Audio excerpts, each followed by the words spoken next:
what feel can you compare to that any other time, like through the Bronx? Because like we from Brooklyn, we could tell you what it felt like when Biggie and Craig Mack perform at the Atlantic Antic, downtown Atlantic Avenue. Yeah. You know what I'm saying? We could tell you what it felt like when we found out we took the team from New Jersey and they now called the Brooklyn Nets. Like we could tell you when certain things happen in our city.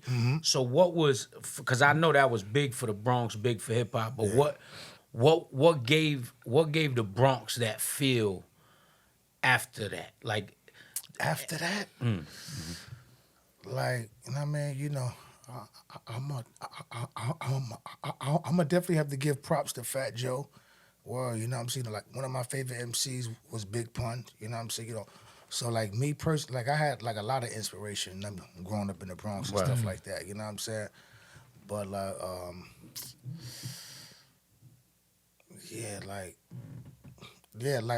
I'm gonna have to go with Fat Joe and Big Pun. that was the feel. Yeah, like, you know what I mean? You know, they actually was really like repping the Bronx, like, you know what I'm saying? You know what I'm saying? So, and then like when Big Pun got popping, then I really felt like, I mean, you know, like the Bronx actually was really like spitting, you know what I'm saying? Because Big Pun was like a real spitter, you know what I'm saying? You know, like a lyricist, you know what I'm saying? So, you know, like I really respected him.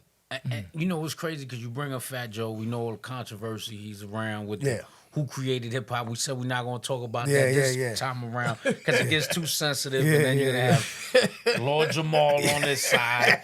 You know what I'm saying? It's gonna be one of them moments. But when Fat Joe came out, like, because me being what people call Puerto Rican, right? I related to Fat Joe, but I really didn't relate till Pun came out because Fat Joe was more trying to be the Italian mobster boss. He wanted to be the Gambino family and all of that. Pun came out like, yo, it's Boricua. You know what I'm saying? This is some Puerto Rican. Like he didn't give you no Italian feel. This ain't no you know, pasta and lobster. Nah, this is pork chops and applesauce. Yes, he came with the Puerto Rican flag. He came Boricua out. Right. No question. So, like, was that feel different from Fat Joe and Pun? Or was it, like, simultaneous? Nah, it was different. You know what I'm saying? Like, I mean, you know, like with Pun, like me and Pun actually have a relationship. Like, you know, you know, like we was actually cool. You know what I mean? You know, like me and Pun did a song the day before he died. Like I was just with Pun. Like, you know what I'm saying? Like, you know, it was a song on his last album called "You Was Wrong." Like when we recorded that record, he died like the next day. Wow. You know what I'm saying? So that you know what I mean? You know, wow.